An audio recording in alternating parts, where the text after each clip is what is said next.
Hello guys, welcome back to my new another blog. তো একটা ছুটির দিনে একটা উইকেন্ডে প্রিয়জনের সাথে ঘুরতে কারই না ভালো লাগে।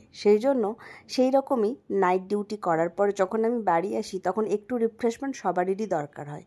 তো প্রতিবারে আমার সাথে মা থাকে, এবারে মায়ের পরিবর্তে এসেছে আমার বোন অনু। ও সদ্য ব্যাঙ্গালোর থেকে ফিরেছে, সেই জন্য এখন ওর সাথেই ঘোরাফেরা।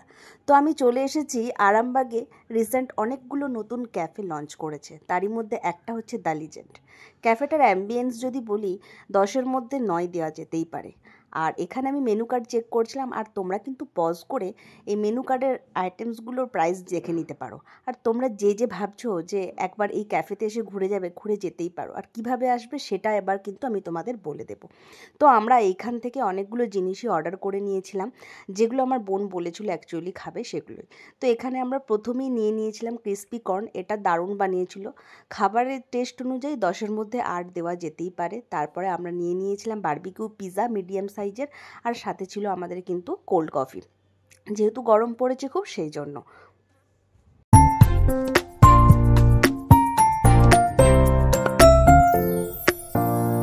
এবারে আসবো খাওয়ার দিকে। তো খাচ্ছিলাম, খুব ভালো লাগছিল।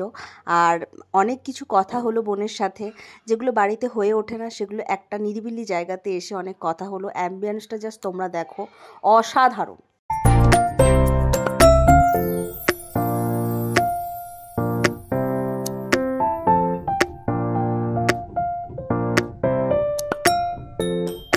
বলবো তোমরা কিভাবে আসবে। তোমরা আরামবাগ তো জানো কিভাবে আসতে হয়। আরামবাগ আসো, আরামবাগের কালীপুর আছে, কালীপুর থেকে লেফট সাইডে একটুখানি গেলেই কিন্তু তোমরা দেখতে পাবে রাস্তার বাঁ পাশে দ্য লিজেন্ড এই ক্যাফেটা বাইরে থেকে দেখতে খুবই সুন্দর।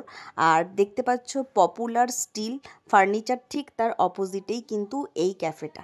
তো একটুখানি লেফট সাইডের দিকে কালীপুর থেকে আসতে হবে, সেখানেই কিন্তু তোমরা দেখতে পাবে দ্য লিজেন্ড ক্যাফে।